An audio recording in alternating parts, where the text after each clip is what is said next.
amazing junior class.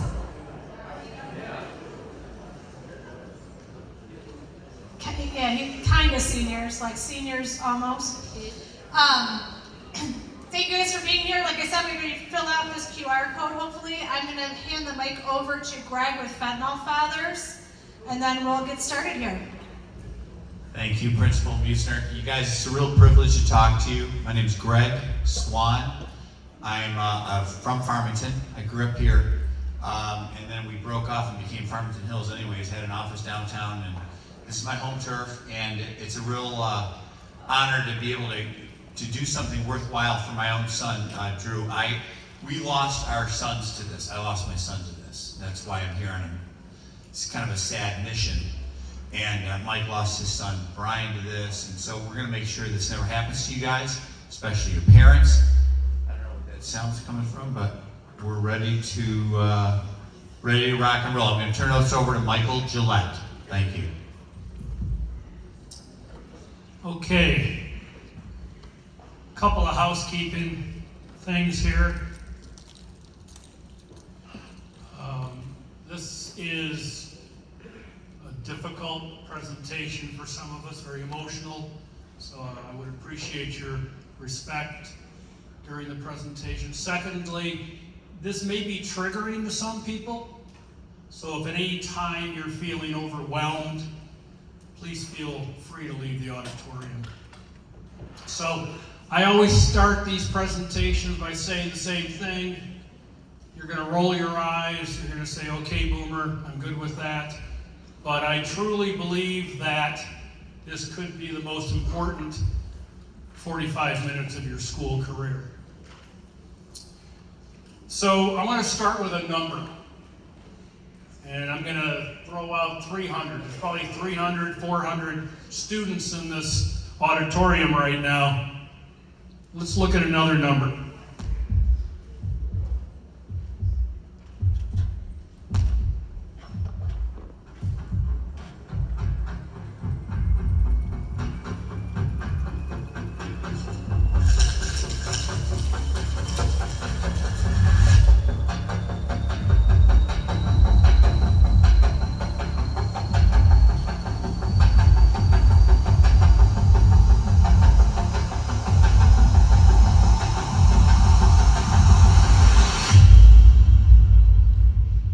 It's a big number. Every single day, 365 days a year, we lose that many people to fentanyl. That would wipe out everybody in this room in just a matter of days. So, my name is Michael Gillette, and on January 27th, 2022, my wife and I found my older son, Brian, dead on his bedroom floor. Brian died of fentanyl poisoning. This is not unique to my family. It's not unique to Greg's family or Jack's family. We lose over 70,000 people a year to fentanyl poisoning in this age group right here. You are within the age group that is being impacted the most by this drug. So don't think that fentanyl is not going to cross your path, because it is going to cross your path, and the decision you make at that moment is going to be critical. Who are we? We are a group of bereaved parents. We've all lost a child to fentanyl poisoning. We have one member who lost both of his boys on the same day celebrating high school graduation. So let that sink in. Why do we do this? I lost my son to fentanyl poisoning. That's the obvious answer. I don't want your families going through the unimaginable pain that my family is going through every single day. But I really do it for you. I don't know anybody in this room, but I do know that you all have hopes, ambitions, things that you want to accomplish in your life, just like my son did. And I'm here to tell you one mistake can change all that. So let's get started.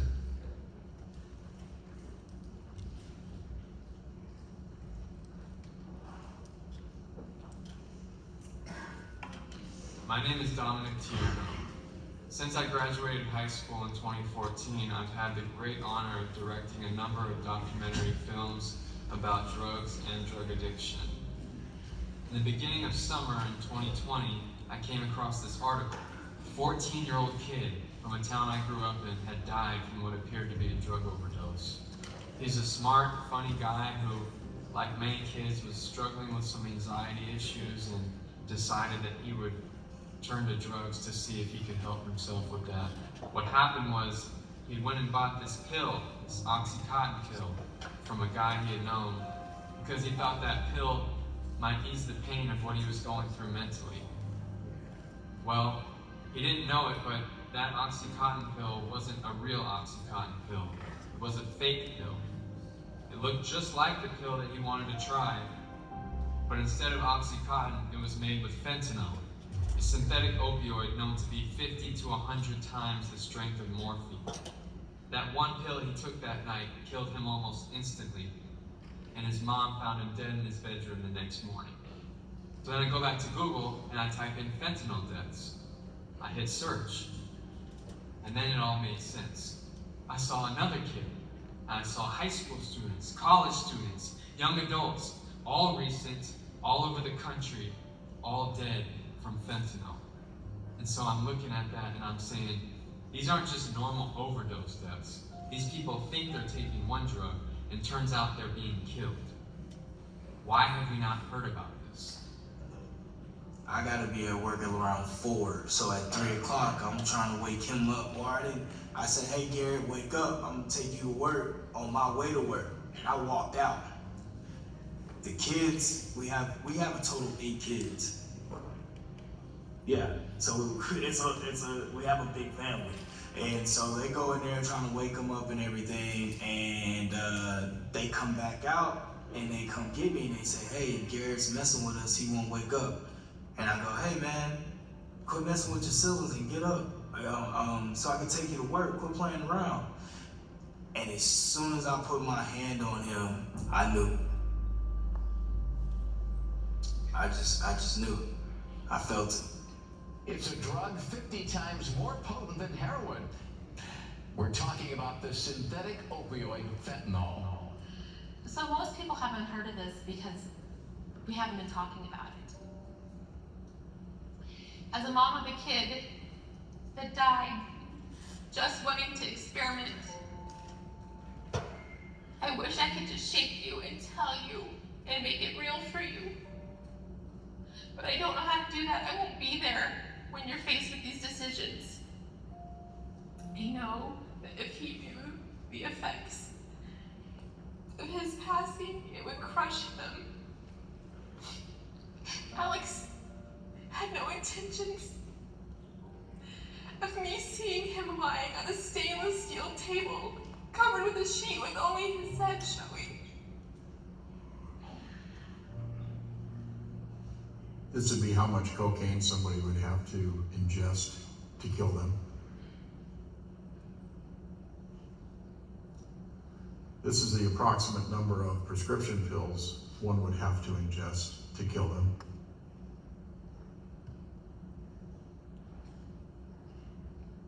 This is the amount of heroin the average person would have to ingest to kill them.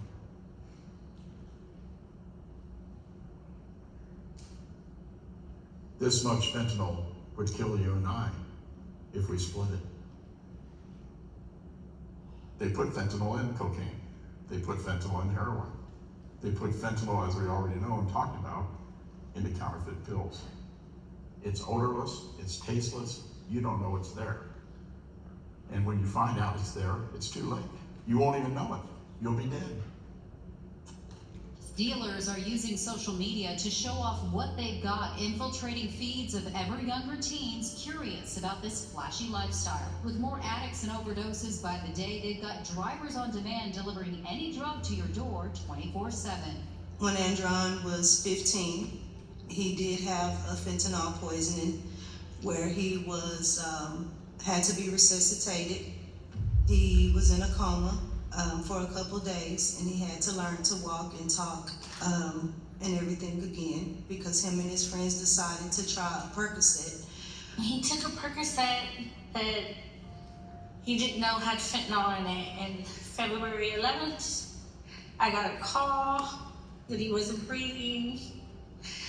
And all I remember is from that, screaming, if they let me hug him, he'll come back to life. Of course, I'm deployed and I worked every day but Sunday. So I worked in a bunker actually, so no cell phone, no Wi-Fi coverage. So I noticed when I went to the chow hall, you know, my phone started going off like crazy. I'm getting all these messages, and I'm not understanding what's going on. Like, you know, they were all just saying, you need to call quick, you need to get in. From my wife was saying, hey, you've got to get home. But none of them were very clear on what was going on. And I think the first one that came through that was kind of explaining to me what was going on was the one from my 11-year-old son, Noah. And it simply just said, Dad, Brain's dead. About 8 o'clock in the morning, when I walked into his room, he was in a lying position facing up against the headboard with his hands over his chest. And I saw his eyes. He had a little blue on top of his lips. I screamed at the very top of my lungs. Daniel! Daniel! I called the paramedics. They carried him down the stairs and put him on the first floor and started doing chest compressions. And then they took him to Los Angeles Children's Hospital where we were put in a waiting room. And later on that evening, a team of doctors came in. And it said that your boy is just a shell of a boy that he was before. He's not coming back. He was supposed to graduate from high school this year. If you love yourself, you respect yourself, you love life, you have a choice. Because it is between life or death. This is no joke. You can and will die. If you know something, definitely say something, because I knew that he had taken Percocet like 2 weeks before he passed, but I didn't say anything because I didn't want him to like be mad at me, and I didn't want him to hate me or like just anything. So I just kept it to myself. I didn't want to say anything, but all it takes is one pill, and I should have said something. Don't trust anyone. It's first thing. Don't let your guard down. And just one pill can kill, obviously. I wish somebody had sat me down and had this talk with me about what fentanyl does to people. I didn't get that chance. You do. People just so commonly think that it will not happen to them. I'm talking about great people, nice people, cool people, intelligent people with big plans for the future, big potential. Gone because of one choice. One choice is all it takes. If you don't believe that, I guarantee you, at this point, there was someone very similar to you who wished they could be here right now to look into the camera and look into your eyes and say, don't do it. Please don't do it. Please, I wish I wouldn't have done it. Don't do it. Don't risk your life. So my question for you is, are you going to listen? Or will it be your family and your friends holding your picture, wishing they could have been there to tell you?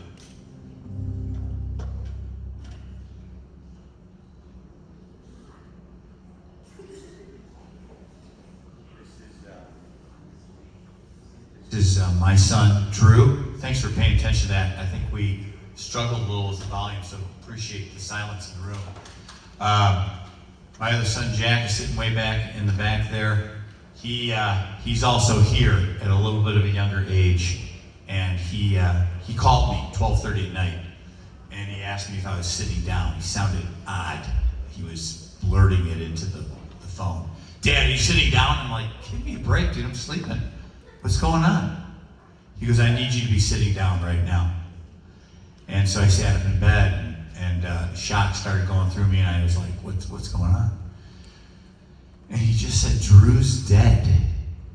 And I thought, it didn't really hit me. I was still waking up. I'm like, well, then he's in a lot of trouble. That was really my first thought. I didn't really calculate. And when he started talking to me and it started sinking in that this was reality, I really lost it. I started swearing at God, and flipping off the heavens, screaming at my wife. I hopped in the car and drove out to see him, and just began a long nightmare of having lost your kid. I tell you, man, it's one thing for kids to die, and they do, by the hordes. There were 3 years in a row there we lost 100,000. But it's the parents are dead too. Your parents aren't letting on that they love you more than they're letting you know. They really do. And once you go, they go. So, I wish Drew had the simple Narcan on him and did this. Well, check this out.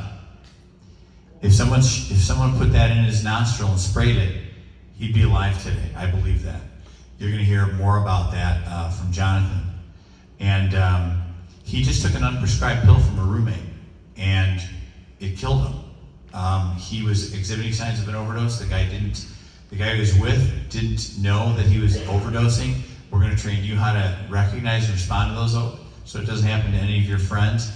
And he laid down and went to sleep, and he never woke up. And until we started advocating like this, I really didn't have a direction in life. This helps me. So you guys are really helping me, and you're making sure that Drew's life and his passing isn't in vain. This is a very tough month for the mother of this young lady. Her name is Rain.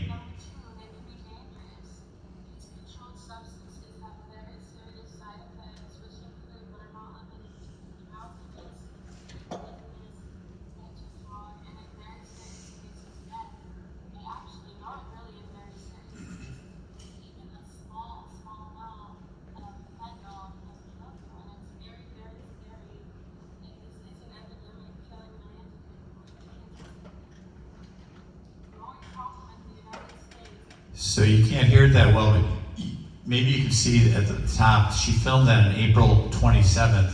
We're coming up to May 27th. It's the anniversary of Rain's death. And her mother is so sad this week. I know her, Carla. I spoke to her, I think last night or the night before. I think it was last night.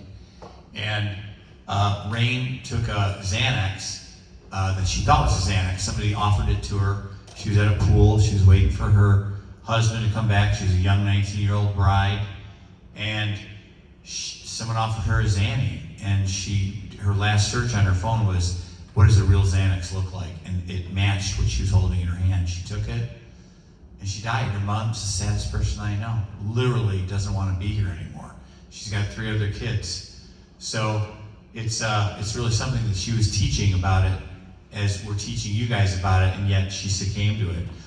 I talked about 3 years in a row, it was 100,000. It's down to 70,000, which is still by far the biggest killer in the United States. You compare that with the Vietnam War, which lasted a long time. Really, all in the Vietnam War was 15 years, but 58,000 guys died. You throw in everybody who dies from childhood cancer, which you hear a lot about, everybody who dies from drunk driving, all in. It's still less people than died from fentanyl poison, from overdose last year, and 70% of that is driven by fentanyl. To put that in perspective, it's a sold-out Tiger game and a sold-out Piston or Red Wing game, all dead.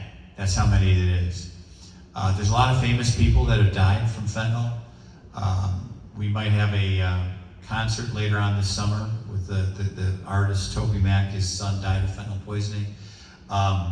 Jackson Brown's son died of it. Prince is our poster child. And maybe you watched Euphoria, show about drugs, and sure enough, Angus Cloud died of it. Money and wealth has no bearing on fentanyl. It's an equal opportunity killer. And it never shows up as fentanyl. It shows up as a lie. And we're here to expose that lie so it doesn't happen to you guys. So in that way, we're different. We're not lecturing you guys about not doing drugs. We're lecturing you about staying alive. Good afternoon. My name is Jonathan Maxkay. I work with the Alliance of Coalitions for Healthy Communities. We're a nonprofit based over in Troy. We do a lot of work with substance use, both prevention, going into schools, teaching healthy ways of living, and then recovery support, where we work with individuals to help them find their own pathways into recovery. My goals for today, I want to educate you guys and raise awareness on the dangers of synthetic opioids. That includes fentanyl. We're going to learn how to administer nasal naloxone. Who's heard of naloxone or Narcan before? Show of hands. It's fantastic. We're going to raise awareness about the potential consequences of substance use and then connect you guys to important resources here in Oakland County. Why do we do it?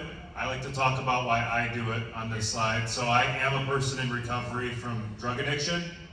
I have never had naloxone administered to me. I've never had to administer it, but I've lost more friends and loved ones to this disease than I can count.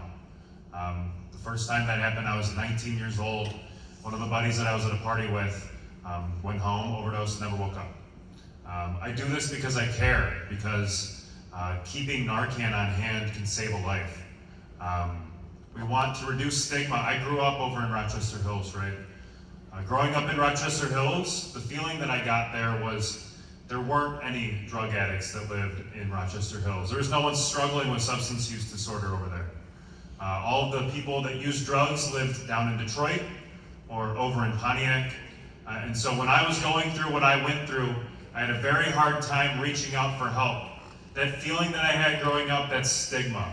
We feel like the more presentations we can do, the more information we can put out there, the better we can reduce that stigma and make it easier for folks like me to reach out for help when they need it. We want naloxone to be more readily available. The fact of the matter is, the more naloxone or Narcan that's in the hands of the general public, the less fatal overdoses we have. And we want to warn people about the dangers that exist in today's drug supply. So like Mike was saying, the numbers keep going up. Back in 1999, we lost less than 20,000 people to a drug overdose. And in 2022, we lost 110,000 Americans.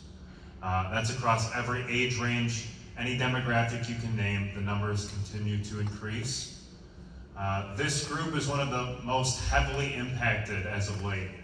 We had a 114% increase in overdoses between the ages of 10 to 19 from 2019 to 2021. That pie chart down there in the bottom left-hand corner, 2/3 of that is shaded in. 2/3 of those overdoses had a bystander present. That's somebody that's at that party with the person, a family member in the home at the time when that person overdosed. 35% of those overdoses had previous opioid use history. However, 90% of the deaths were opioid related. And what that tells me is that a large number of those deaths were first-time users or people who didn't know that they were getting opioids. People that might have been given a counterfeit pill. Counterfeit pills are being mass-produced by criminal drug networks. They're easy to purchase and widely available. They often contain fentanyl or methamphetamine. They're being bought and sold anywhere that people buy and sell things today. E-commerce platforms, social media, you name it. Current testing out of the DEA lab shows that just about 30% of the pills they confiscate that contain fentanyl contain a potentially lethal dose. And for reference, this is a potentially lethal dose of fentanyl. It's about 2 milligrams. To somebody with no tolerance, that can be potentially fatal. And then this slide always blows my mind, because I've purchased these pills before. And when I went to rehab back in 2016, it was very obvious when you were being sold counterfeit pills. It'd be chalky, falling apart, they'd look all messed up. The reality today is that the criminal drug networks have the exact same manufacturing equipment that the pharmaceutical companies have. If you have 2 pills in your hand today and you don't know where they came from, there is no way to tell whether one is authentic or counterfeit. Some facts on fentanyl. It is a synthetic opioid that is 50 times more potent than heroin and 100 times more potent than morphine.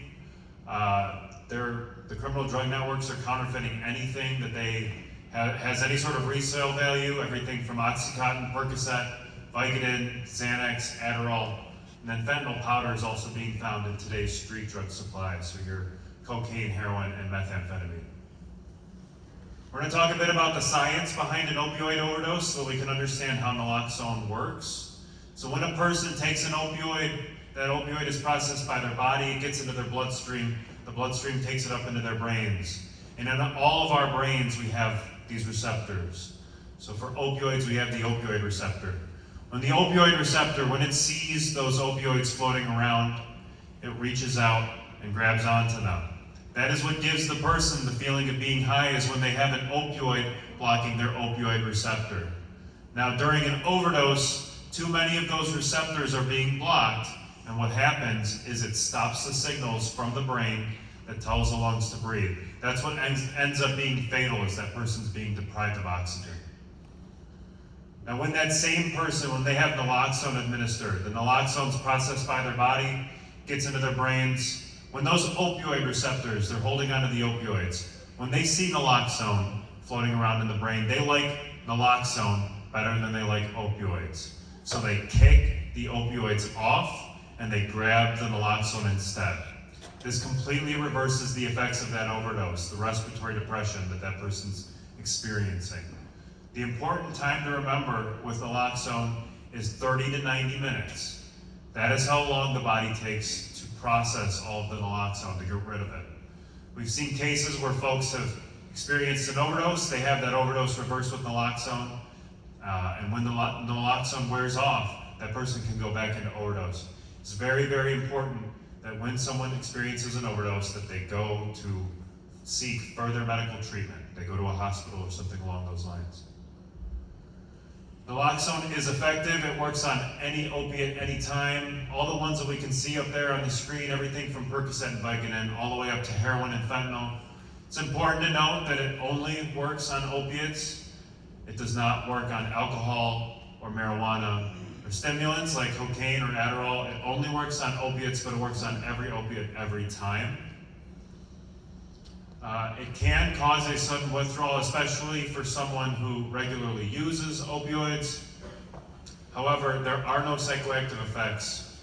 Naloxone is not addictive, and there will be no effect on the individual if an opioid is not present, which is great news, because I'm not a doctor, I didn't go to med school. If I come across someone who's unconscious, I'm not going to know what to do. I can still safely administer naloxone. If that person is experiencing an overdose, naloxone will work to reverse that overdose. That person has something else medical going on, heart attack, diabetic emergency, something along those lines. Naloxone never makes the situation worse. I could have naloxone administered to me right now, and absolutely nothing would happen because I don't have any opioids in my system. It is completely safe. They give naloxone to children and infants that are admitted to the ER and they're unconscious. It's used with every age range, any demographic you can name. It's completely safe. And it is the reversal agent of choice that's commonly used by EMS, law enforcement, fire departments. Talk a little bit about signs and symptoms, both of opioid use and of opioid overdose. It's important to talk about signs of use because if I recognize these in a friend or a loved one, I want to be that safe person that they can talk to.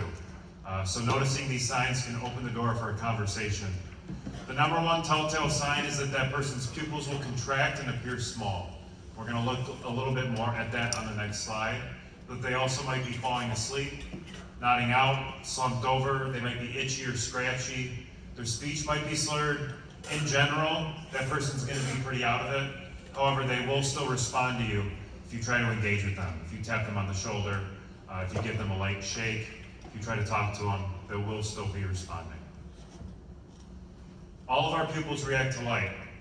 If I look at a bright light, my pupil's gonna look like the one on the far right there. It's gonna contract to let less light in so that I can see better. And if I go into a dark room, my pupil's gonna look like that one in the middle there. It's gonna dilate, it's gonna open up to let more light in so that I can see better. Substance use has an effect on this. So there in the middle, we can see someone who might have ingested some sort of stimulant, something like cocaine or Adderall. And then there on the far right, we can see someone who might have ingested some sort of opioid. Pupil is going to be very teeny tiny pinpoint.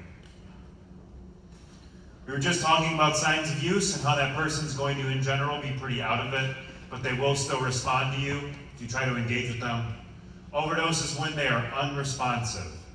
The person's going to be unconscious. Their breathing is going to be slow, shallow, erratic. It might have stopped completely. Could be making choking sounds or snoring sounds or gurgling sounds. Their face might be pale or clammy. For lighter skinned folks, our skin tone's going to turn bluish purple, especially in the thin-skinned areas, places like underneath the fingernails and in the lips. And for darker skinned folks, those same places will be grayish or ashen.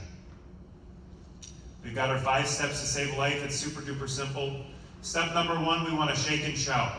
If I come across somebody who's unconscious, I'm not going to know what's going on. I'm going to try to wake them up. If I cannot wake them up, step number 2, we call 911 every single time. There's a lot of reasons for this. Calling 911 activates the Good Samaritan law. Has anybody heard of that? Good Samaritan law. We've got Officer Joe Fagan who's going to tell you a little bit more about that in just a second. Getting EMTs, getting ambulance on the scene as fast as possible is extremely important in overdoses. Every minute that person goes without having oxygen could mean life or death, right? So calling 911, getting them on scene as quickly as possible is imperative. Step number 3, you're going to take your naloxone. Comes in blister packs. It looks just like this. All you have to do is peel the back off and take out the applicator. You can see it right up there on the screen. I like to hold it just like so between my pointer and my middle finger, right around this top part, that's the nozzle. Underneath the nozzle, this is the plunger. All you have to do to administer naloxone is stick this into that person's nostril as far up as your fingertips will let you and push the plunger in. You're going to hear the applicator click. It'll spray the medication like you saw Greg do. And that is pretty much it for administering. It is ready to go as soon as you take it out of the package. You don't have to load it, and they are single use. Step number 4, we want to check their pulse and check their breathing. Remember, that person is no longer breathing. Naloxone is going to work to reverse that, but in the meantime, we can give them rescue breaths or CPR, whichever one they need. If you don't know how to check their pulse or breathing, or administer rescue breaths or CPR, if you've got 911 on the phone, 911 can walk you through how to do all of that. It's just another reason to give them a call. And then step number 5, is it working? If there's still no improvement after 2 minutes, we can take a second dose of naloxone and administer it almost the exact same way as before, with one major difference. If I put the first dose into their right nostril, I'm going to put the second dose into their left nostril. And the reason for that is maybe they've got a blockage or some sort of medical thing going on with their nose that's stopping that medication from being absorbed. Best practice is to always alternate nostrils with each dose. In terms of aftercare, that person's probably going to be disoriented, right? They might not know how they got there. They might be freaked out. Something that as a rescuer, you can approach with care and compassion. You know, hey, you've had a medical event. Can I get you a water? Can I get you a blanket? We're going to want to put them into the recovery position. You can see that up there on the screen. It's kind of laying down to their left side with their hand propping their head up. It's going to help protect them in case they get sick. They won't breathe that back in. In terms of resources, here, local to Farmington, literally right down the road at the Farmington Library, we've got one of these Save a Life stations. There's 104 other ones throughout Oakland County. You can scan the QR code or go to our website, alliancemi.org. You can go to any one of these stations after school today and grab as much Narcan as you want. We make sure that they stay filled up. There's other resources in there. Definitely check one out. And then, yeah, like I said, head to our website. If you care about this like I do and you want to get involved, reach out to us. we've got volunteer opportunities. I'm going to turn it over to Joe Fagan with the Oakland County Sheriff's Office. Well, good afternoon. Thank you for inviting us. I'm part of a special unit that the sheriff has. It's law enforcement. We have peer recovery coaches that ride with us. Those are people that are in recovery from addiction, and a social worker for mental health. So that's a 24-hour-a-day, 7-day-a-week number. They can reach out if you're struggling either with substance use or some type of mental health disorder. If we can't provide the service or the resource for you, we'll make sure that we find that for you. Going to the Good Samaritan Law, that's the most important reason I'm here for you guys, is because a lot of times what we were seeing prior to 2016, we were seeing a lot of kids, a lot of young adults, a lot of adults in a situation where they were hanging out, partying, and somebody overdosed, and they all freaked out because they may still have drugs on them, or the person that's in crisis has drugs on them, and people were leaving them to die, or they'd throw them out at the ER.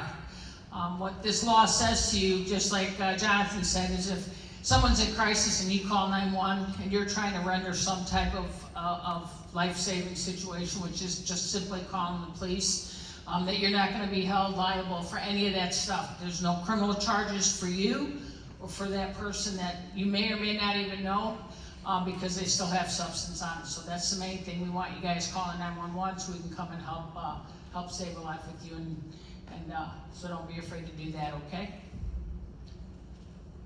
Thank you, Joe Fagan, and thanks for your service.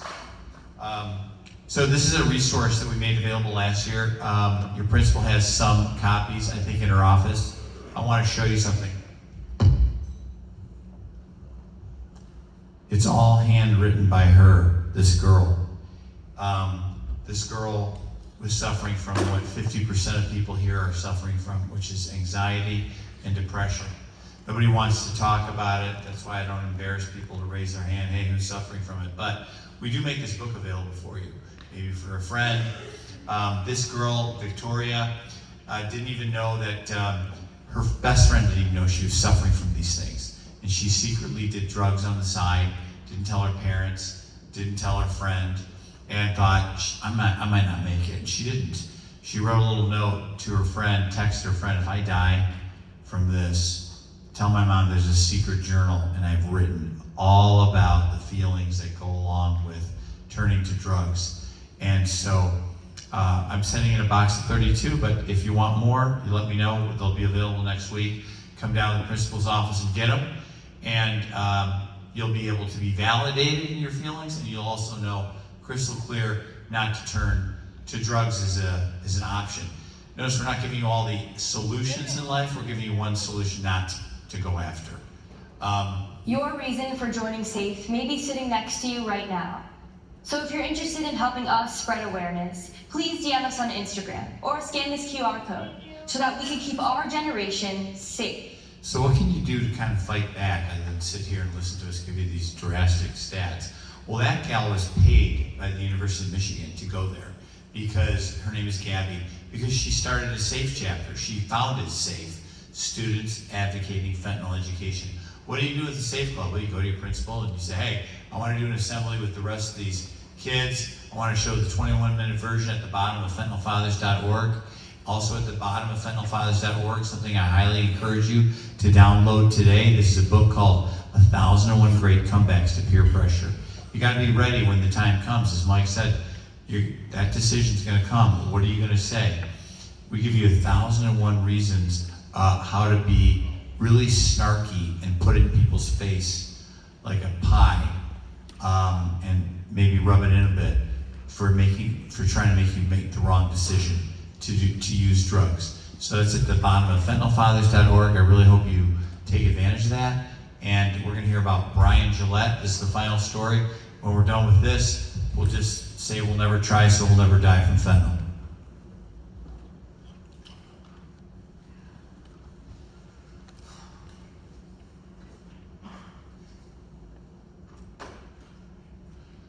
This is my son, Brian.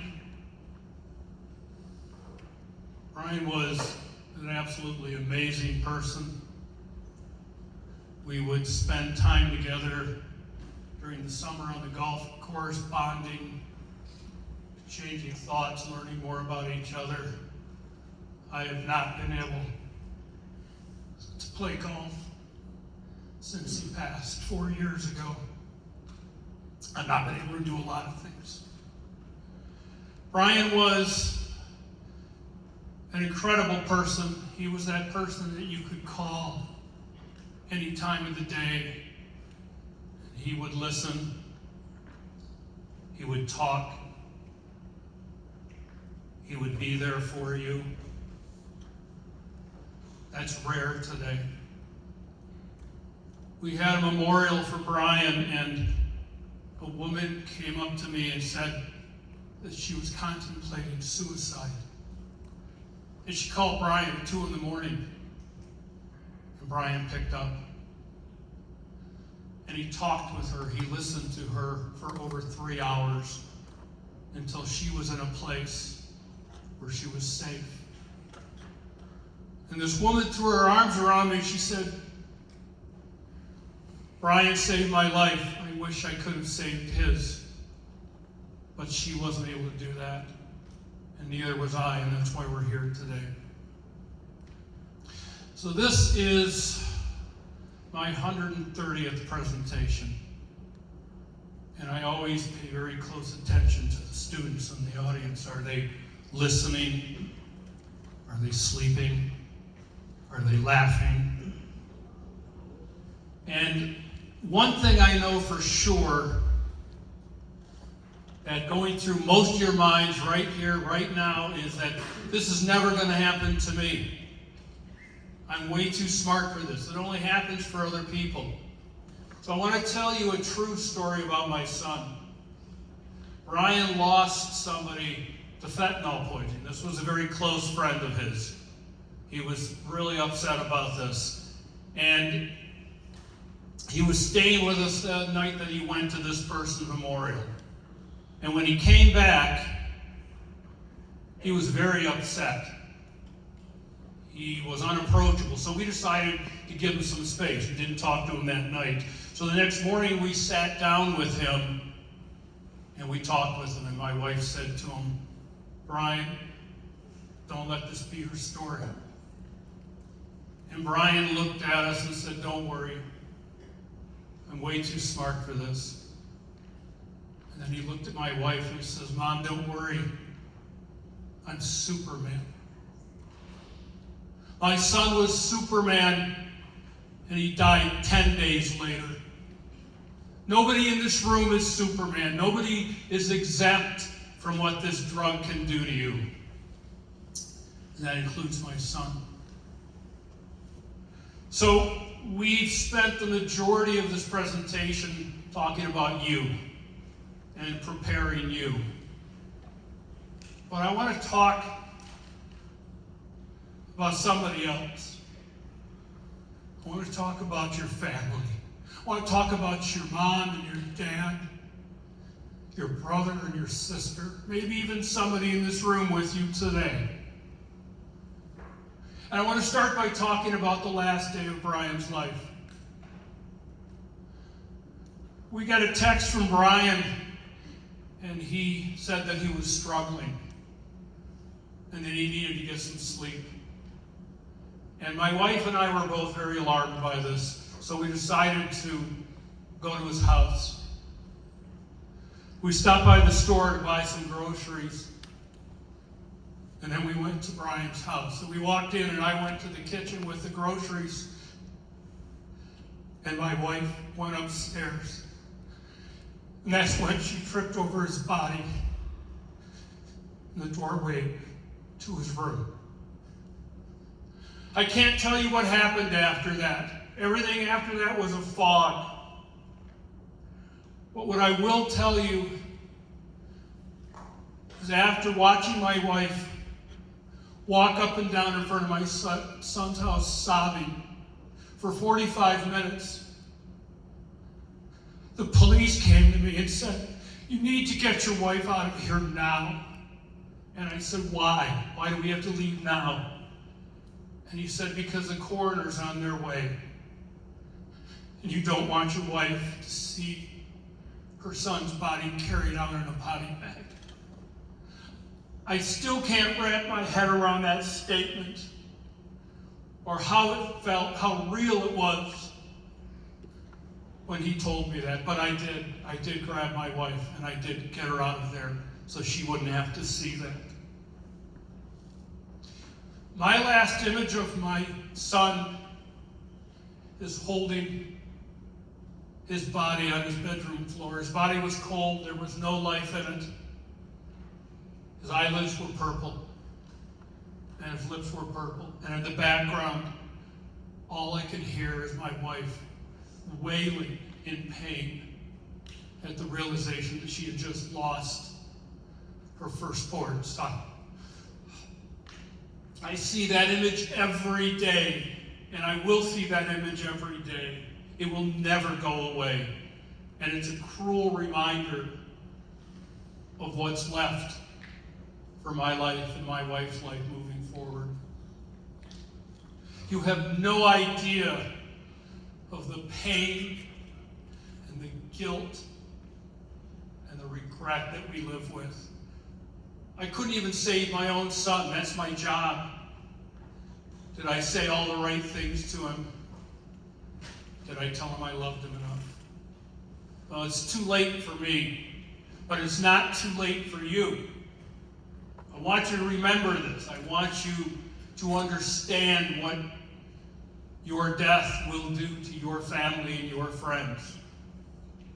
I want you to go home tonight and share what you learned today with your family at the dinner table. Talk to your friends who aren't here. Make sure that they know how fentanyl takes lives. That's your mission moving forward. Thank you. Thanks, Mike. Thank you.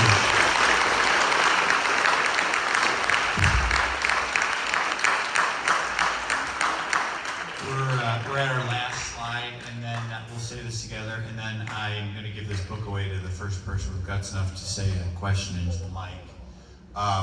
But for Brian, who you just heard about, for my son Drew, for yourself, for your parents, would you be, cheesy enough to say this with me? Because we want you to graduate fentanyl-free, fentanyl-certified, so you can hear yourself say it.